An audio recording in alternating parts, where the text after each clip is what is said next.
Good morning students, हम लौट चुके हैं आपका चैप्टर 8 ट्रिगोनोमेट्री का तीसरे वीडियो के साथ। अच्छा, पहला वीडियो में हम लोगों ने क्या पढ़ा है? 8 का मतलब कि जो आपका ट्रिगोनोमेट्री है उसका जो भी बेसिक्स है, ठीक है, जो भी इस चैप्टर में अप्लाई हुआ वो हम लोग जाने थे पहला वीडियो में। दूसरा वीडियो में एक्सरसाइज 8.1 का क्वेश्चन नंबर 1 से 5 तक हम लोग दूसरे वीडियो में जान लिए हैं, ठीक है। 1 से लेकर 5 तक का एक एक क्वेश्चन को हम सॉल्व करके दिखा दिए हैं। अब जो ये तीसरा वीडियो है ट्रिग्नोमेट्री का, आज हम लोग इसमें क्वेश्चन नंबर 5 से जो भी इसका सारा क्वेश्चन मतलब 11 तक इन सभी को आज डिस्कस करेंगे, ठीक है। अच्छा, तो आइए वीडियो को शुरू करते हैं। आइए क्वेश्चन नंबर 6 को शुरू करते हैं। इसमें क्या बोला जा रहा है? If angle A and angle B are acute angle, ठीक है। अब are acute angle such that cos A is equals to cos B, ठीक है। तो हम लोगों को शो करना है, then show that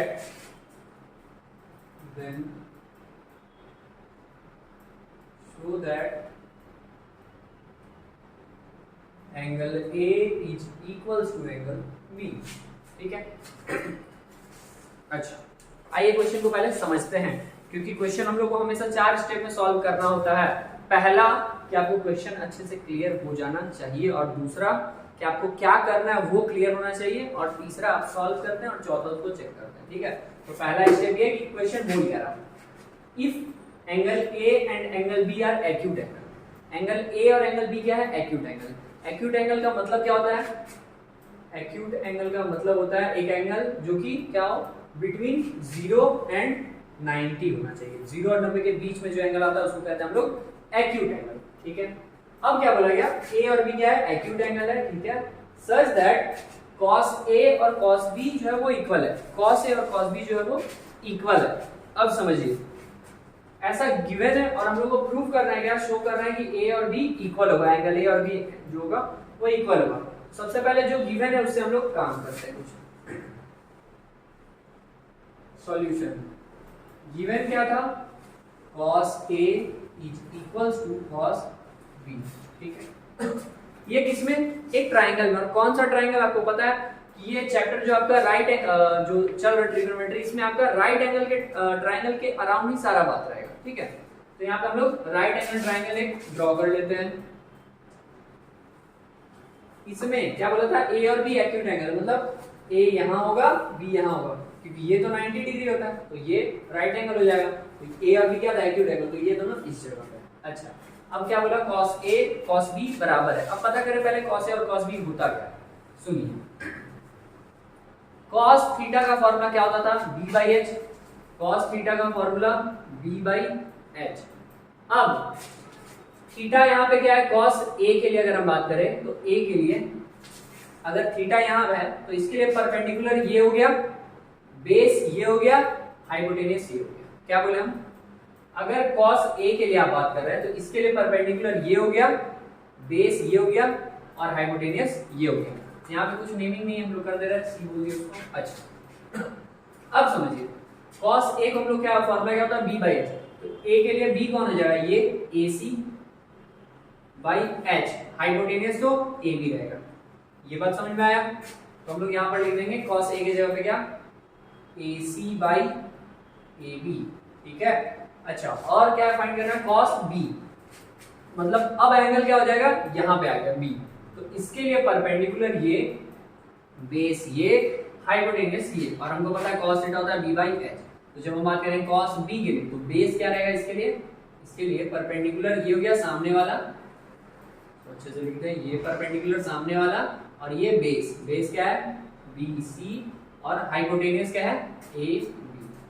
यहाँ तक कोई दिक्कत नहीं। अब हम लोग क्या लिख देंगे? cos B को क्या? BC/AB, ठीक है। यहाँ तक कोई दिक्कत नहीं है। अब क्या होगा?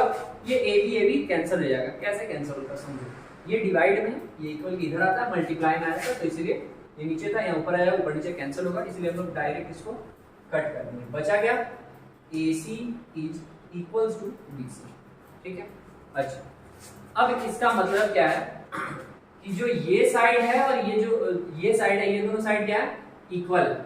AC और BC ये दोनों साइड क्या है, इक्वल है। और हम लोग को ऐसा पता है कि जो एक आइसोसेलेस ट्रायंगल होता है, आइसोसेलेस ट्रायंगल मतलब जिसको आप हिंदी में कहते हैं समद्विबाहु त्रिभुज, उसमें क्या होता है कि जो दो साइड्स होते हैं वो दोनों साइड बराबर होते हैं। तो दोनों साइड अगर बराबर है तो उसके अपोजिट का जो एंगल होता है, जैसे कि ये एंगल के अपोजिट का ये साइड है और ये साइड अगर बराबर है तो इस साइड के अपोजिट का एंगल और इस साइड के अपोजिट का एंगल ये दोनों बराबर होता है। ठीक है, क्या बोले फिर से समझो। एक ट्राइंगल है, उसके अगर दो साइड्स इक्वल है, मतलब ये साइड और ये साइड इक्वल है, तो इक्वल साइड के अपोजिट का एंगल और इधर के इक्वल साइड के अपोजिट का एंगल क्या होता है, हमेशा इक्वल होता है। मतलब ये एंगल और ये एंगल क्या रहेगा, इक्वल रहेगा। तो इसी तरीके से हम लोग बोल सकते हैं क्या कि क्योंकि AC और BC क्या है, ये दोनों बराबर आ गया, तो इक्वल साइड के अपोजिट का एंगल, ये इक्वल साइड था, तो ये जो है ये इस एंगल के बराबर है और ये साइड जो होगा ये इस साइड के अपोजिट का एंगल, मतलब वो दोनों क्या हो जाएगा, आपस में इक्वल हो जाएगा। तो इस कारण आप ऐसा कह सकते हैं कि angle A is equals to angle B। Reason आप लिख लेंगे यहां पे क्या, opposite angles of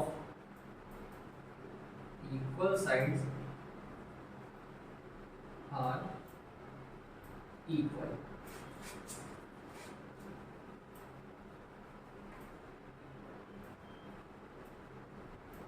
ठीक है, क्लियर हो गया। यही प्रूफ करना था कि एंगल A और एंगल B बराबर है, ये शो करना था, तो ये प्रूफ हो गया। चला जाए नेक्स्ट क्वेश्चन में। क्वेश्चन नंबर 7 में क्या दिया हुआ है, if cot theta equals to 7/8। Question number 7 में if cot theta equals to 7/8, तो इवेलुएट करना है क्या, हम लोगों को इवेलुएट करना है पहला 1 plus sine theta bracket close, यहाँ 1 माइनस साइन, डिनोमिनेटर में 1 प्लस कॉस थीटा, यहाँ 1 माइनस कॉस थीटा। ठीक है, पहला चीज ये, और दूसरा है कॉट थीटा का कॉट स्क्वायर थीटा। ठीक है, कॉट स्क्वायर थीटा मतलब कॉट थीटा का ही स्क्वायर। आइए सॉल्व करते हैं। इसमें क्वेश्चन को सबसे पहले अगर समझे अच्छे से, क्या बोला, कॉट थीटा दिया हुआ है। ठीक है, कॉट थीटा का फॉर्मूला क्या होता था, कॉट थीटा B/P है। ठीक है, सॉल्यूशन पे आते हैं। गिवन है कॉट थीटा 7/8, हमको पता है कॉट थीटा होता क्या है, B/P होता है, तो यहाँ पे हम लिख देंगे B/P। तो B कितना है 7 और P पता चल गया 8, तो इसको हम लोग अज्यूम करके लिखते थे late B equals to 7K। अच्छा, ये अज्यूम क्यों करते हैं, ये समझ रहे हैं आप लोग। अज्यूम इसलिए करते हैं क्योंकि जो ये यूनिट होता है K, ये तो हम अपने मन से लगाते हैं, इसीलिए इसको अज्यूम करते हैं कि लेट B इक्वल्स टू 7 और P कितना हो जाएगा, P हो जाएगा 8K। पता क्या नहीं हमको, हाइपोटेनस नहीं पता है, और हाइपोटेनस का जरूरत पड़ेगा क्या, हाँ पड़ेगा। देखो यहाँ पे साइन थीटा का फॉर्मूला क्या होता है, P/H, कॉस थीटा B/H, मतलब H तो चाहिए ही चाहिए, तो H फाइंड करते हैं। कैसे फाइंड करेंगे, फिर वही अपना पाइथागोरस थ्योरम क्या बोलता है, बाय पाइथागोरस थ्योरम जी से बोल सकते हैं H² equals to P² plus B²। P है कितना, 8K का होल स्क्वायर प्लस 7K का whole square, H² equals to हो गया 64K² plus 49K²।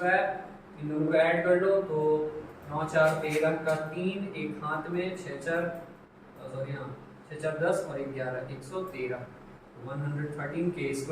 H² equals to ये आ गया, तो H इक्वल्स टू क्या होगा, √113K²। अब रूट से 113 नहीं निकलेगा तो ये वैसे ही आ जाएगा 113 और K² निकल के बाहर आ जाएगा। ठीक है, यहाँ तक कोई दिक्कत नहीं।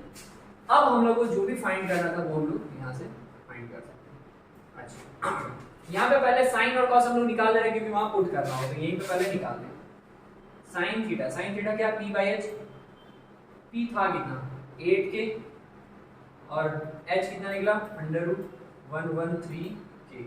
k और k कैंसिल हो जाएगा तो बस ये बचेगा 8 बाई अंडर रूट 11 और cos theta b by H, तो b कितना है 7k और by under root 113 k is equals to 7 by under root 11। कोई दिक्कत नहीं, तो यहाँ पे आपका साइन थीटा cos थीटा निकल गया। ये डायरेक्ट इस पे पुट करते हैं। इसको सॉल्व करेंगे कैसे देखिए, पहले 1 plus sine theta 1 minus sine theta, ये एक फॉर्मूला पे आ गया है, ये एक फॉर्मूला पे आ गया है। कौन सा फॉर्मूला सोचना, ये क्या है a plus B a minus B, क्या होता था लिख के रख लो, a plus B into A minus B होता है A square minus B square, ठीक है। अच्छा तो अब यहाँ पर क्या लिख सकते हैं, मतलब a कौन है 1 और b कौन है साइन थीटा, तो 1 का square minus sine square theta या फिर साइन थीटा का स्क्वायर, नीचे फिर a plus B A minus B, क्या होगा a square minus B square मतलब कॉस स्क्वायर। क्लियर है। अब 1 के जगह 1 का स्क्वायर 1 ही आएगा। साइन थीटा पहले का वैल्यू क्या होता है, तो साइन थीटा है 8 बाई अंडर रूट 113, इसका होल स्क्वायर कर दूं और डिवाइड में है, इसको अलग ही रखते हैं इधर। डिवाइड में क्या है 1 स्क्वायर माइनस है, तो 1 का स्क्वायर 1 ही आया, माइनस का माइनस cos थीटा कितना निकला था 7 बाई अंडर रूट 113, तो 7 बाई अंडर रूट 113 और इसका कर देंगे होल स्क्वायर, ब्रैकेट क्लोज। अब यहाँ पे कितना आ जाएगा आंसर इधर 1 माइनस 8 का स्क्वायर 64 बाई अंडर रूट 113 का होल स्क्वायर करेंगे। समझ लीजिए जैसे रूट 2 का अगर स्क्वायर करते हैं ना तो क्या हो जाता है रूट 2 इंटू रूट 2, तो रूट में कोई सा भी 2 नंबर आता है तो एक बाहर आ जाता है, ठीक है। तो वैसे ही अंडर रूट 113 को अगर हम स्क्वायर कर रहे हैं मतलब 2 बार लिख रहे हैं तो एक 113 बाहर आ जाएगा, ठीक it है। तो यहाँ पे 113 का होल स्क्वायर होगा तो यहाँ पे 113 आ जाएगा, कोई दिक्कत नहीं। अच्छा और ब्रैकेट क्लोज हो गया, डिवाइड 1 माइनस 7 का स्क्वायर 49 और 113 का रूट में तो ये 113 ही रहेगा। अब यहाँ पे एलसीएम करेंगे तो कितना आ जाएगा 113 को 1 से मल्टीप्लाई करेंगे 113 माइनस 64 डिवाइडेड बाई एलसीएम 1 और 113 का 113, ये 1 से मल्टीप्लाई होगा तो 113 माइनस 49। अच्छा अब 113 में से 64 माइनस करेंगे तो 49 आएगा और यहाँ पे 113 डिवाइडेड बाई इसमें से घटाएंगे तो 64 बाई 113 आ जाएगा, कोई दिक्कत नहीं। डिवाइड रहता है तो क्या करता है डिवाइड को पहले मल्टीप्लाई में बदलते हैं, मतलब रेसिप्रोकल हो जाता है और उसके बाद फिर ये कट जाता है। ये 49 बाई 113 इंटू 113 बाई 64, फिर से समझिए ये डिवाइड था ये मल्टीप्लाई में आ जाता है और जो ये नंबर होता है 64 बाई 113 वो रेसिप्रोकल हो जाता है 113 बाई 64, तो ये 113 और 113 कैंसिल आ गया 49 बाई 64, ये आपका आंसर आ गया। ये कौन सा आंसर आया, ये पहला वाला है। दूसरा क्या था, दूसरा था आपका कॉट स्क्वायर थीटा, ठीक है। इसको कैसे फाइंड करें समझिए, ये तो सबसे ज्यादा आसान है क्योंकि कॉट थीटा को दिया होता है उसका मतलब स्क्वायर कर देना है। कॉट स्क्वायर थीटा का मतलब क्या है, कॉट थीटा का होल स्क्वायर, ठीक है। अच्छा तो कॉट थीटा कितना था 7 बाई 8 और इसका कर देंगे होल स्क्वायर, तो 7 का 49 8 का 64, ठीक है। ये आ गया आंसर, दोनों का सेम आंसर है, ठीक है खत्म। चलिए अगले क्वेश्चन को पढ़ते हैं। हम लोग क्वेश्चन नंबर 8 में चलते हैं। क्या बोला जा रहा है, if cot a equals to 4, sorry question number 8 में क्या है, if 3 cot a equals to 4। Check क्या कर रहे हैं हम लोग को, check whether 1 minus 10 square a by 1 plus sin square a is equals to cos square a minus sin square a और नॉट। समझिए क्वेश्चन को अच्छे से समझा जाए। क्वेश्चन में ये बोला जा रहा है if 3 cot a equals to 4 है, 3 cot a इक्वल्स टू 4 है, अगर ऐसा है तो पहले तो ये 3 जो मल्टीप्लाई वाला इधर डिवाइड में आता था, p भी ऐसे निकल जाएगा।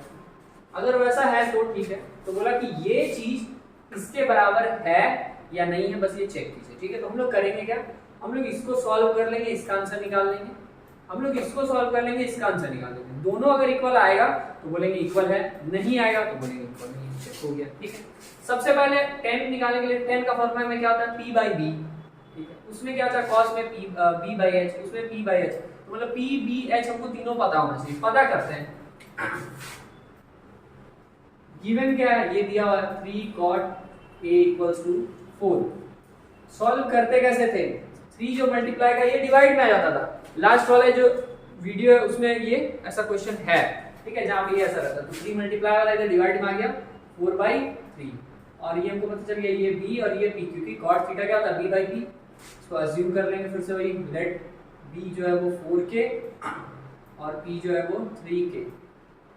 तो h क्या रहेगा, सीधा सीधी h square equals to p square plus b square. अब ये तो बहुत आसान हो गया, रट लो।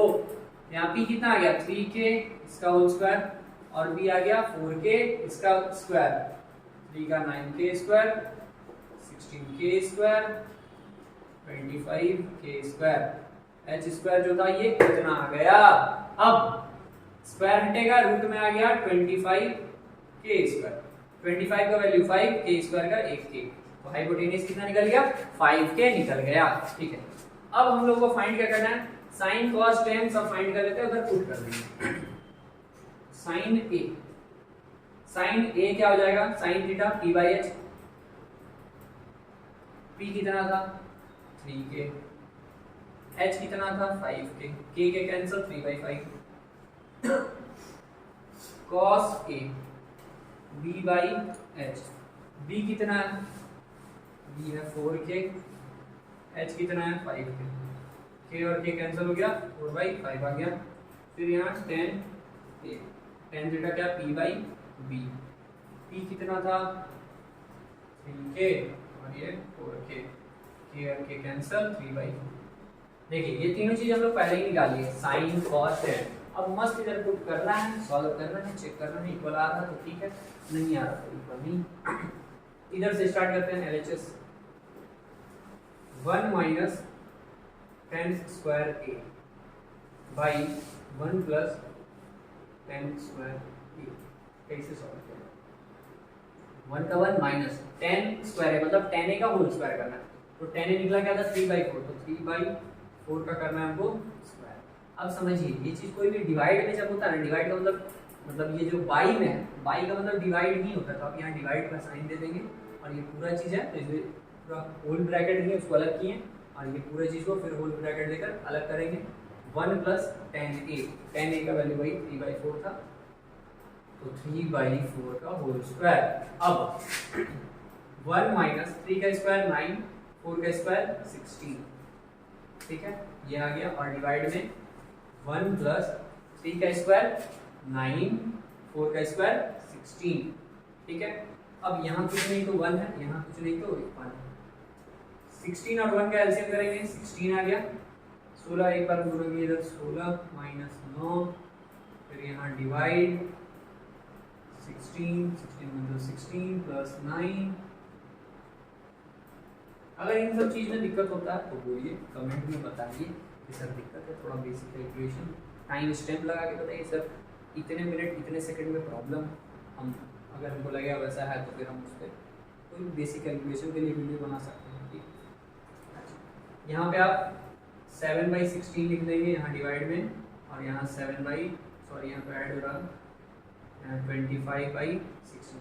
अब सुनिए, अब क्या करेंगे, डिवाइड को मल्टीप्लाई में लाते हैं, ये नीचे वाला ऊपर चला जाता है और कट जाता है, उतना तो हम लोग करते हैं, उससे बढ़िया हमको पता है कि वो तो ऊपर जाएगा कटेगा ही, और ये डिवाइड करेगा, तो बस हम डायरेक्टली उसको काट लिए, तो 7 डिवाइड में 25, तो 7/25 आ गया इसका LHS। ठीक है, RHS फाइंड करते हैं, RHS क्या है, जैसे cos square a minus sine square a। अब cos a है कितना, तो cos थीटा यहाँ से क्या निकला था 4/5, तो लिख लेंगे 4/5 का होल स्क्वायर और माइनस साइन a कितना निकला था 3/5, यहाँ लिख देंगे 3/5 का whole square, 1625 minus 9/25, denominator same है तो न्यूमरेटर सीधा सॉल्व हो जाता है, सब्ट्रैक्ट किए 7/25, ठीक है।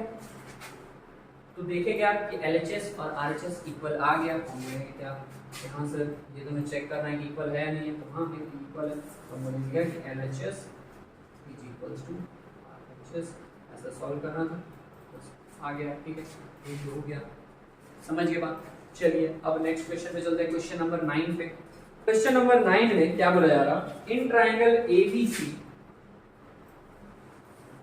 इन ट्राइंगल ABC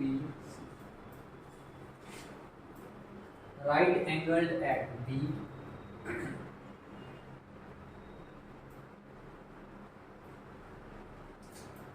पर जो है वो राइट एंगल बन रहा, और दिया हुआ if tan A is equals to 1/√3, find the value of, या फिर फाइंड क्या करना है, पहला sin A cos C plus cos A sin C, और दूसरा चीज फाइंड करना है cos A sin C plus sin A cos C। अच्छा ये वाला क्वेश्चन कर दिए, cos A और cos C और फिर sin A और sin C। चलिए सॉल्व। अब इसमें सबसे पहले क्या बोला जा रहा है क्वेश्चन में, इन ट्राइंगल ABC एक राइट एंगल ट्राइंगल है, ड्रॉ किया है,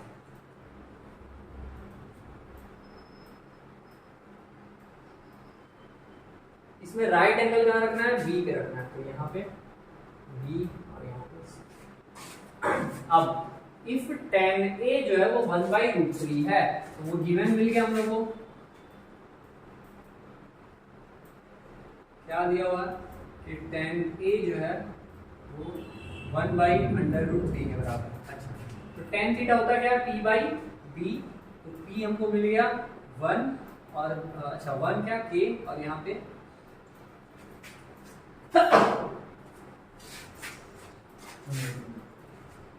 P क्या मिल गया 1K, और B क्या मिल गया √3K। H पता नहीं है तो पता करते हैं पाइथागोरस से, h² = P² plus B²। P हम बोल देंगे 1K का होल स्क्वायर, और ये आ गया √3 का होल स्क्वायर, 1 का स्क्वायर 1, K² का K², √3 का स्क्वायर करेंगे तो 3, और K² का K², 3 और 1 और 4, तो यहाँ 4K² आ गया, मतलब h² बराबर ये आ गया, तो h बराबर √4K² आ जाएगा। तो 4 का वैल्यू अगर आप निकाल लें रूट से तो 2 आ जाएगा, और K² का K, और हाइपोटेनियस क्या मिल गया आपको 2K मिल गया। अब क्या फाइंड करना था, जो भी फाइंड करना सो फाइंड करता, लेकिन यहाँ देखिए एंगल के साथ पूरा भयानक वाला गेम था, यहाँ sin A और cos C दोनों के लिए अलग अलग एंगल पे बात करें। तो पहले जो ये गिवन था इसमें क्या क्या और समझने लायक चीजें थी, जो ये दिया हुआ था ये tan A के लिए था, जो ये दिया होता है किसके लिए था, एंगल A के लिए था। एंगल A कौन सा, ये इसके लिए, तो इसके लिए परपेंडिकुलर कौन होगा, अगर हम इस एंगल के लिए बात करें तो परपेंडिकुलर ये, तो इसका वैल्यू मतलब P जो हम ये निकाले, ये जो P था 1K, तो वो ये है, मतलब 1 जो वैल्यू था वो ये है, ठीक है, और B जो आप निकाले √3K वो ये था, मतलब √3 ये था, और हाइपोटेनियस जो हम फाइंड किए सॉल्व करके वो 2 ये था। क्लियर हुआ बात, फिर से tan A के लिए बात की, थीटा A, इसके लिए परपेंडिकुलर इसके सामने वाला, बेस ये वाला, और हाइपोटेनियस तो फिक्स रहता है, तो वैसा हम लोग सारा नेमिंग कर देंगे। अब हम लोग को देखना है कि फाइंड करना है क्या क्या बोला। पहले बोला sin a cos c सब का, तो पहले हमको फाइंड कर लेना है sin a। तो sin a का वैल्यू क्या होगा,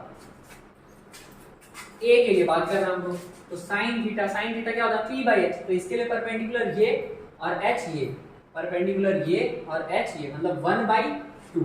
तो sin a का वैल्यू क्या आ गया 1/2 आ गया। फिर cos c,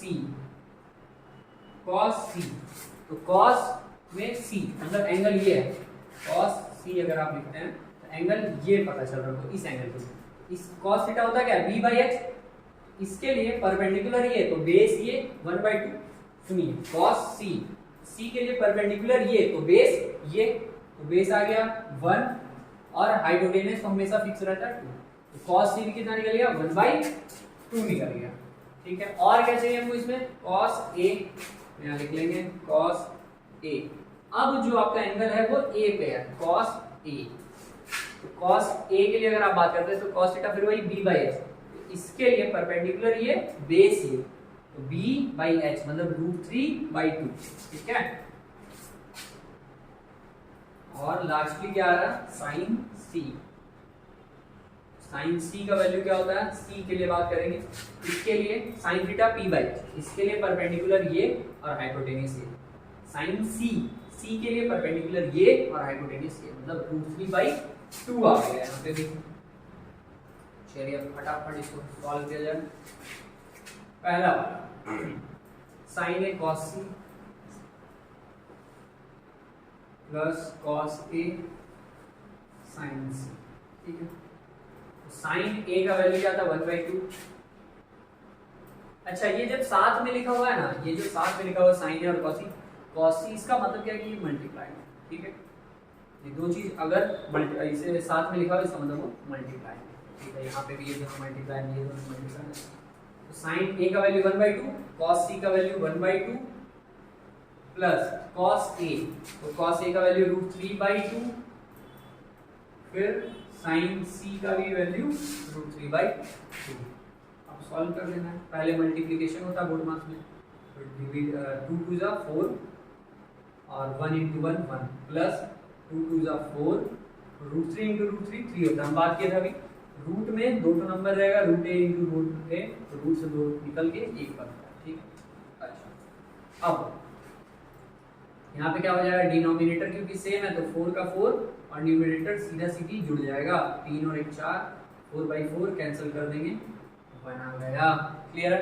अब इसका सेकंड वाला ये क्वेश्चन, cos a और cos c plus sin a और sin cos a cos c sin a और sin c रहेगा। अब cos a का वैल्यू क्या है, मूव किया जाए, cos a का वैल्यू √3/2। अब cos c का वैल्यू क्या है 1/2 प्लस sin a का वैल्यू 1/2 और sin c का वैल्यू √3/2।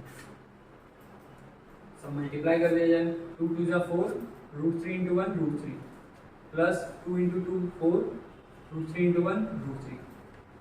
डिनोमिनेटर सेम है तो 4 रह जाएगा और न्यूमरेटर ऐड हो जाएगा, तो √3 प्लस √3 कितना √3 2 का √3, तो 2 √3/4।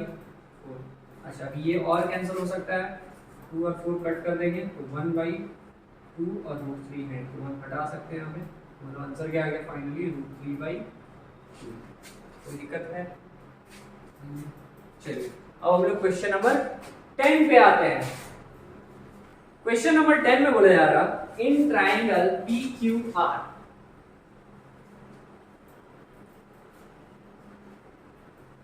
PQR ट्राइंगल है। ठीक है, राइट एंगल कहां पे बन रहा है, Q पे, राइट एंगल एट Q। ठीक है, और दिया हुआ क्या है कि PR plus QR is equal to 25 centimetre and PQ है 5 सेंटीमीटर। तो हम लोग को डिटरमाइन करना है, फाइंड करना है, डायरेक्ट फाइंड लिखते हैं। फाइंड क्या करना है, sine P cos P and tan P. ठीक, आइए सॉल्व किया जाए। इसमें सबसे पहले क्वेश्चन अगर समझें, इन ट्राइंगल PQR एक ट्राइंगल है और इसमें राइट एंगल कहाँ पे बन रहा, Q पे, तो एक राइट एंगल पहले ट्राइंगल बनाए। ठीक है, इसमें Q यहाँ पे है राइट एंगल पे, अब P और Q कहीं, P और R कहीं भी रख देंगे। अच्छा, अब क्या बोला, PR प्लस QR को जोड़ के 25 आ रहा, PR प्लस QR इन दोनों को जब जोड़ा जा रहा तो आ जा रहा 25। ठीक है, और PQ दिया हुआ है 5, मतलब ये दिया हुआ 5 सेंटीमीटर, इसमें कोई दिक्कत नहीं है, और इन दोनों को जोड़ के आ रहा 25। ठीक है, और फाइंड करना है तो हम लोग को ये सारा चीज साइन पी कॉस पी वगैरह फाइंड करना है, सॉल्व किया जाए। सबसे पहले इसमें हम लोग देखेंगे कि जो गिवन है, लिखते हैं अगर गिवन है PQ हमको सही सही पता है 5 सेंटीमीटर 2 डिग्री, और फिर हम PR plus QR is equal to 25 centimetre लिखेंगे। अब समझो, अब हम लोग इसको करेंगे क्या, हम लोग यहाँ से PR या QR का वैल्यू निकाल देंगे। ठीक है, तो PR को मान लिया जाए कि यही रख लिए, तो इधर क्या आ जाएगा 25 माइनस QR। ठीक, अब PR का वैल्यू QR के फॉर्म में आ गया। हम लोग ये करेंगे, हम लोग को पता है पाइथागोरस थ्योरम से क्या कि जो PR का स्क्वायर होता है, PR का जो स्क्वायर होता है वो RQ का स्क्वायर या QR का स्क्वायर प्लस PQ के स्क्वायर के बराबर होता है। फिर से पाइथागोरस थ्योरम के अनुसार जो ये हाइपोटेनियस है इसका स्क्वायर इसके स्क्वायर और इसके स्क्वायर के सम के बराबर होता है, तो वही हम लोग लिखेंगे बाय पाइथागोरस थ्योरम PR का जो स्क्वायर होगा वो बराबर होगा QR का स्क्वायर प्लस PQ के स्क्वायर।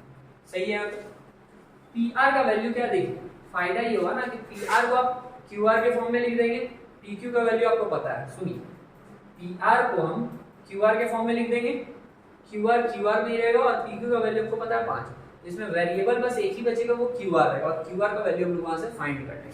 ठीक है, PR की जगह क्या लिख दिए 25 माइनस QR का स्क्वायर इक्वल्स टू QR का स्क्वायर प्लस PQ का स्क्वायर।